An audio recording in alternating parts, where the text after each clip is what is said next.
जो कुछ कहूँ तुम्हारी कृपा, मोते कछु न बसा।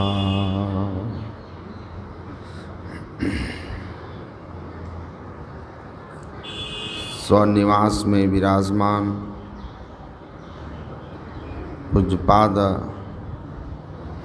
आचार्य श्री के पावन पाद पद्मों में कोटि कोटि नमन। मंचस्थ पूज्य चरण स्वामी श्री प्रमोद जी महाराज के पावन पाद पद्मों में नमन। वंदनीय साधु समाज, साधक वृंद, सत्संग प्रेमी महानुभावों, धर्मानुरागिनी माताओं एवं धर्मशिला बहनों,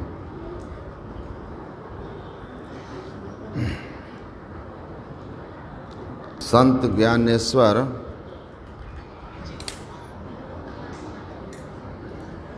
महाराष्ट्र में हुए थे। जैसा कि गुरु महाराज कहते हैं कि संत दो तरह के होते हैं। संत संत सब एक हैं, जस पोस्ते की खेत, कोई कुदरती लाल है, कोई सेत के सेत। कोई बनते बनते बनते हैं और कोई बने बनाए इस संसार के कल्याण के लिए अपनी मौज से आते हैं, ईश्वर की मौज से आते हैं। जैसे गुरु नानक और संत कबीर, गुरु महाराज के प्रवचन में है कि इनको बनना नहीं था, ये बने बनाए आए थे लोक कल्याण और जगत को चेताने। संत ज्ञानेश्वर भी ऐसे ही थे।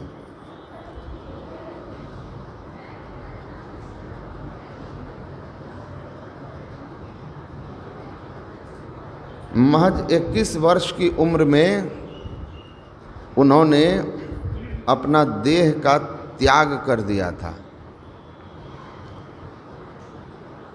उनके संबंध में आप लोग बहुत कुछ सुने हैं, जानते हैं कि 1400 वर्ष का हठ योग क्रिया में पारंगत चांगदेव उनसे मिलने आ रहे थे शेर पर सवार होकर। हाथ में नाग की कोड़ा के रूप में उपयोग करते थे और छड़ी के रूप में उपयोग करते थे। और जब चांगदेव के आने की बात सुनी तो बहन के कहने पर कि सवारी से वो आ रहे हैं, तो उनको सवारी से ही जाकर के हमको अगुवानी करनी है, रिसीव करना है। ये लोग चबूतरा पर बैठे हुए थे। संत ज्ञानेश्वर ने चबूतरे को ही कहा, जड़ चबूतरा को, पक्का फर्श को, कि ऐ जी चांगदेव आ रहे हैं, चलो उसकी अगुवानी में। ये लोग जिस चबूतरा पर बैठे थे वो चबूतरा कार की तरह चल दिया। इतने महान थे वो। चांगदेव देखा तो नतमस्तक हो गया कि हम तो शेर को बस में किए हुए हैं, जो जीव है, चेतन है, और यह जो है जड़ को भी अपने आदेश में रखे हुए हैं। ये तो ब्रह्म पद में स्थित महापुरुष हैं, जिनको जड़ चेतन दोनों जिनके अधीन हो गया है। उनके शिष्य बने। उन्होंने लिखा है ज्ञानेश्वरी, गीता पर उनकी टीका है। कहते हैं उस टीका को लिखने के बाद संत ज्ञानेश्वर कहते हैं कि गीता पर जो कृष्ण के भाव हैं कृष्ण भगवान हैं और संत भगवंत अंतर निरंतर नहीं किमपि, जो भाव गीता में कृष्ण के हैं उन्हीं भावों को मैंने सरल ढंग से व्याख्या करके लिखा है, सरलतम ढंग से व्याख्या करके लिखा है। सहज और सरल से सरल, लेकिन तब भी मैं यह दावा नहीं करता कि मेरी गीता को पढ़कर के कोई भगवान कृष्ण के भावों को समझ सकता है। इसको समझने के लिए, ठीक ठीक जानने के लिए किसी सद्गुरु की आवश्यकता हमेशा रहेगी।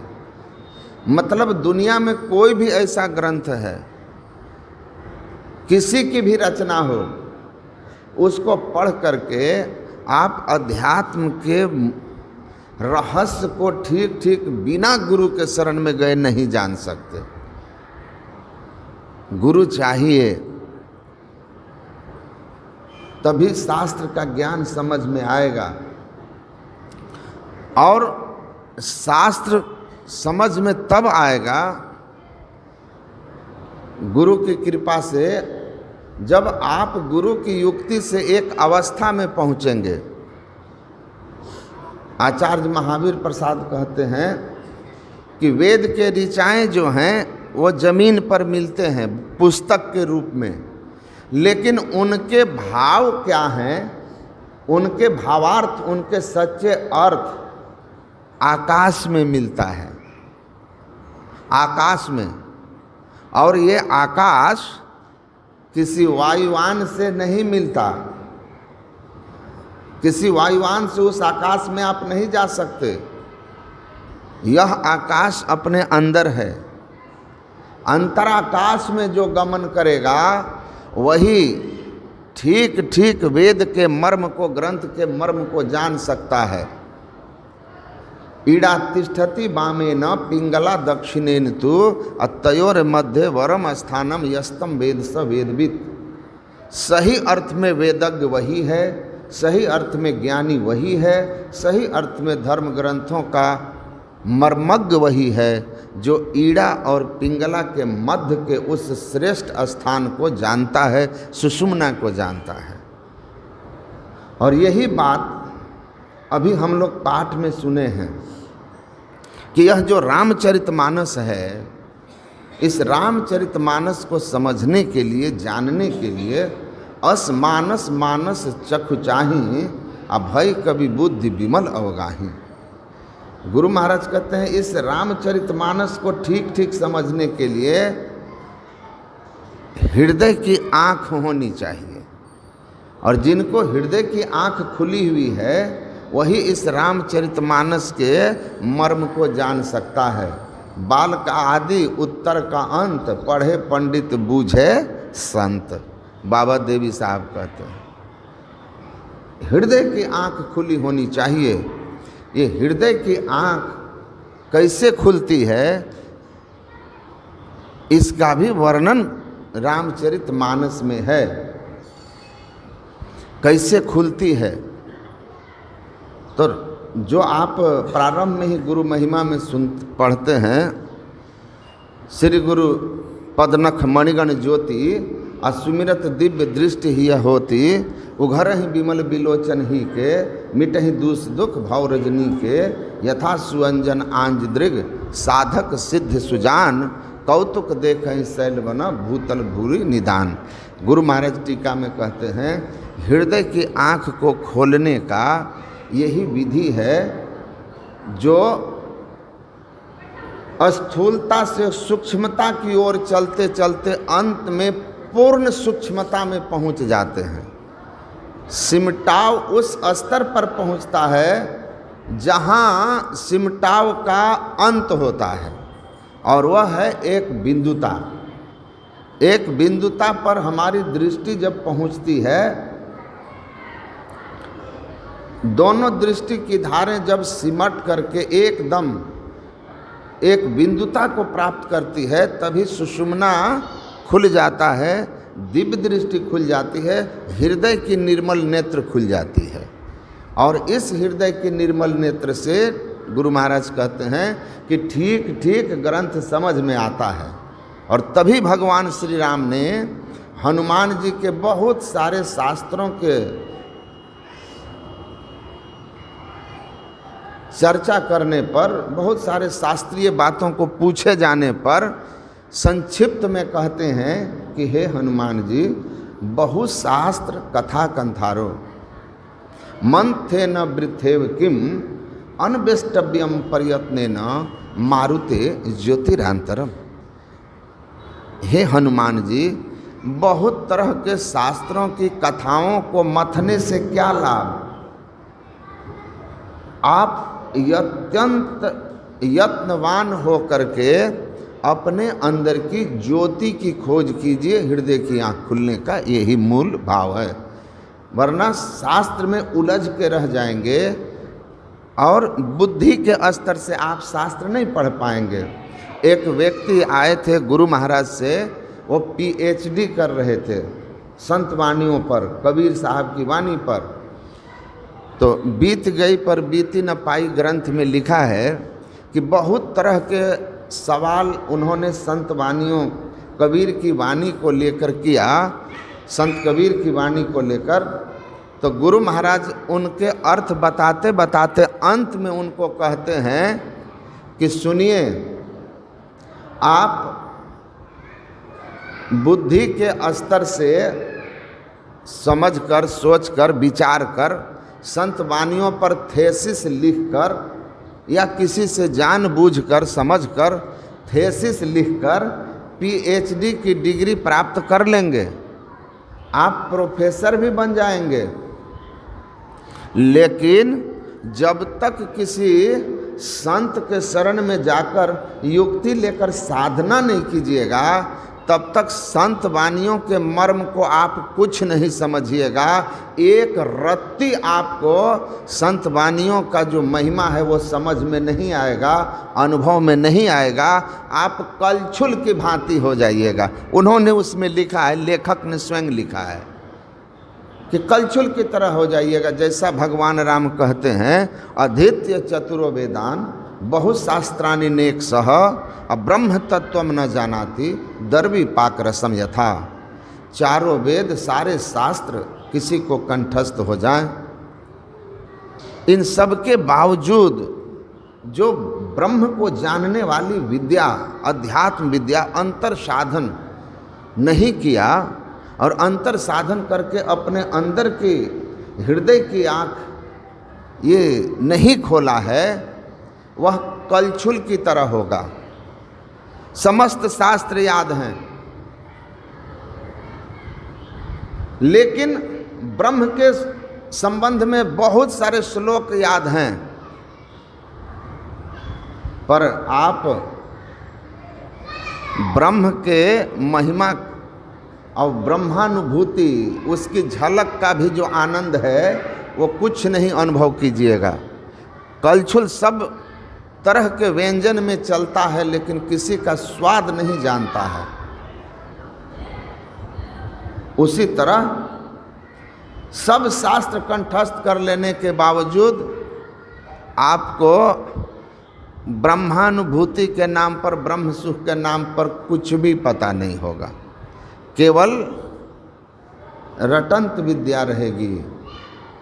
तो साधना के द्वारा अंतर की दृष्टि को खोलना है। इसीलिए गुरु महाराज कहते हैं कि बहुत दुर्भाग्य है उनका, गंग जमुन जुगधार मदहि सरस्वती बही, अब फूटल मनुष्यवा के भाग गुरुगम नाही लही। उस मनुष्य का दुर्भाग्य है। यद्यपि सौभाग्य है कि मनुष्य शरीर में आया है, लेकिन बड़े भाग मनुष्य शरीर पाने के बावजूद उसका दुर्भाग्य है कि वह गंग जमुन जुगधार मदहि सरस्वती भई, गंगा जमुना और के ठीक मध्य में जो सरस्वती सुषुम्ना नदी है, उसमें डुबकी नहीं लगाया, उसके मर्म को नहीं जाना, तो उसका दुर्भाग्य है। असली भेद, असली दीक्षा, असली ज्ञान यही है कि इंगला पिंगला ऊपर पहुँचे सुखमन पाट उघारा, भयाजी हरिरस पी मतवारा। रामकृष्ण परमहंस कहते थे कि दुश्मन को मारने के लिए बहुत तरह की योजना की ज़रूरत होती है, अस्त्र शस्त्र चाहिए, बहुत प्लानिंग चाहिए, पर आत्महत्या करने के लिए एक ब्लेड ही काफ़ी होता है, नस काट लो, गले में रस्सी लगा के मर जाओ। उसी तरह किसी दूसरे को, विद्वान को, तार्किक को धर्म के मर्म को समझाने के लिए बहुत तरह के शास्त्रों का अध्ययन जरूरी होता है, ताकि उनको अनेक तरह से समझाया जा सके। लेकिन जो केवल अपना कल्याण चाहता है, अपना मोक्ष चाहता है, उसके लिए तो संत सद्गुरु की बताई हुई सदयुक्ति ही काफ़ी है। पूरे और सच्चे संत सद्गुरु मिल गए, उन्होंने युक्ति बता दी कि दो नैना बीच सन्मुख देख, आ एक बिंदु मिले दृष्टि दो रेख, सुखमन झलके तिल तारा, आ निरख सूरत दसवीं द्वारा। या फिर सद्गुरु को धरि ध्यान, सहज श्रुति शुद्ध करी, आ सन्मुख बिंदु निहारी, सरस्वती नहाए चली। जो अभी आपने पाठ में सुना, तो केवल इतना जान गए कि एक मंत्र को जपना है, किस तरह जपना है। उसके बाद इष्ट देव का, सद्गुरु का रूप का ध्यान करना है, और ठीक ठीक मानस जप और मानस ध्यान करके अपनी सूरत को जो शुद्ध कर लिया, सात्विक कर लिया, तो फिर सन्मुख बिंदु निहारी। ऐसी अवस्था आ जाने पर देखिए, जब सात्विकता आ जाती है, चित्त शुद्ध हो जाता है, सतोगुणी हो जाता है, तो मन की चंचलता जो है वो एकदम से न्यूनतम स्तर पर होती है, एकदम न्यूनतम स्तर पर। और ऐसी स्थिति में जब आप अपने दृष्टि को दो नैना बीच सन्मुख एकदम टिकाने का प्रयत्न करेंगे, तो दृष्टि टिकने लगती है, स्थिरता दृष्टि में आने लगती है। कुछ क्षण ही सही, लेकिन दृष्टि का अल्प टिकाव शुरू हो जाता है, धारणा बनने लगता है। और धारणा बनने लगना, समझ लीजिए कि साधना में आपकी प्रगति का शुभारंभ है। और जिनकी धारणा बनने लगती है, उनका कुछ अभ्यास बढ़ा देने पर, या स्वाभाविक रूप से धारणा बनने लगने पर कुछ न कुछ शांति की अनुभूति, अंतर की झलक आपको मिलने लगती है। और वह अल्प झलक का आकर्षण ऐसा होता है कि वह हमें काम धाम करते हुए भी, गुरु महाराज कहते हैं कि ख्याल बना रहता है। वह ऐसा सुख है। तब अभी आप प्रयास करते हैं तन काम में, मन राम में, होता नहीं है। लेकिन धारणा के बाद तन काम में और मन राम में स्वाभाविक हो जाता है। किस तरह से? गुरु महाराज कहते हैं, जैसे बहुत स्वादिष्ट भोजन आप खा लिए, तो भोजन खाने के बाद भी बहुत देर तक उसकी स्वाद की स्मृति बनी रहती है, सुख की अनुस्मृति बनी रहती है। उसी तरह धारणा बन गई, अंदर में कुछ दिख जाता है, उससे सुख मिलता है। वह सुख काम धाम करते हुए भी स्मृति में रहता है, और बार बार छिन छिन मन को वहाँ लगावे, एक पलक छूटन नहीं पावे। और तब गुरु महाराज कहते हैं, तुलसी साहब की वाणी पर गुरु महाराज का प्रवचन है कि तब बार बार मन उस अल्प झलक को के सुख को स्मरण करता है, और काम करते हुए भी उसको याद करता है, और बार बार दृष्टि सिमटती है। और आपका मन बहिर्मुख से अंतर्मुखी हुआ रहता है। और साधना में आप सोचते हैं कि कब काम धाम से फुर्सत मिल जाए कि हम फिर बैठें, अब बैठकर उस सुख का आनंद लें। और ऐसी अवस्था हो जाती है तो साधना में हम स्वाभाविक रूप से आगे बढ़ने लगते हैं। तो मूल बात है अंधकार मंडल।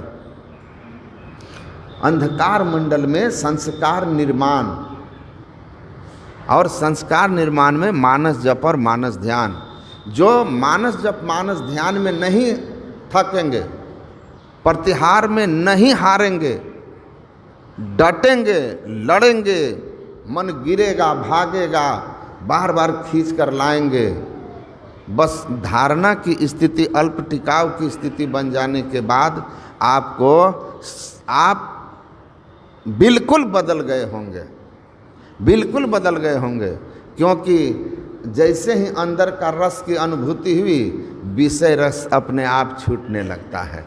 हमारा मन का स्वभाव ही ऐसा है कि यह स्वादिष्ट की ओर जाता है। अब तक जिन 5 विषयों को जानता है उधर ही इसका रस है, उधर भागता है। धारणा से अंदर के रस की झलक मिलती है और उस रस के सामने विषय रस तुच्छ होता है। स्वाभाविक मन विषय रस से हरि रस की ओर हो जाता है। तो मूल लड़ाई संस्कार को सात्विक करके और धारणा तक में है। धारणा हो जाने के बाद ध्यान बन जाता है, निर्विषयम मन हो जाता है। और जिसका ध्यान बन गया, मन निर्विषय हो गया, एक बिंदुता पर स्थिरता हो गई, पिंड से ब्रह्मांड की ओर चढ़ाव हो गया, उसके हृदय की निर्मल नेत्र खुल गई, उसका दिव्य दृष्टि हो गया। और तब दिव्य दृष्टि, दिव्य चक्षु सो अचरज पेखे, या जग सुख तुच्छ कर लेखे, होत महाधुद अनहद केरा, सुनत सुरत सुख लहत घनेरा। तब आपको ऐसा सुख मिलेगा कि या जग सुख तुच्छ कर लेखे, यह संसार तुच्छ हो गया। लेकिन ऐसा जब होगा तब आपके लिए शास्त्र का ज्ञान, आप अंतराकाश में होंगे और शास्त्र आपके सामने प्रत्यक्ष होगा। और बिना पढ़े मसी कागज छुओ नहीं, कलम गहो नहीं हाथ, लेकिन संत कबीर साहब की तरह जब आप बिना पढ़े भी आप शास्त्र के, वेद के मर्म को प्रत्यक्ष देखेंगे। क्योंकि जहाँ पर जाकर ऋषियों ने, संतों ने वह अनुभव किया है, वह अवस्था में आप स्वयं पहुँच गए हैं। तो जे पहुँचे ते कही गए तिनकी एक बात, और सबे सियाने एक मत तिनकी एक जात। इसीलिए कहा कि नैन दियो जब देखन को, पलटू सब में प्रभु देत दिखाई, और ढूंढत मूढ़ ग्रंथन में, लिखी कागज में कहीं राम लुकाही। परमात्मा कहीं कागज में ढूंढने से नहीं मिलेंगे। सद्गुरु की सदयुक्ति लेकर के जब साधन करेंगे, और तब साधना करते हुए जब आप दृष्टि साधन में, दृष्टि योग की क्रिया में आप पास हो जाएंगे, तब आपकी वह दृष्टि प्राप्त हो जाएगी। वही दृष्टि प्राप्त करने वाला ही ठीक ठीक धर्म ग्रंथ के मर्म को जानता है और सही अर्थ में हरि रस पान करता है, और वो विषय रस से मुक्त हो जाता है। नहीं तो शास्त्र बहुत पढ़ लेने के बावजूद साधना की सही युक्ति सद्गुरु से प्राप्त नहीं होने पर बड़े बड़े विद्वान बड़ी बड़ी दुर्गति को प्राप्त हो जाते हैं। बोलिए श्री सद्गुरु महाराज।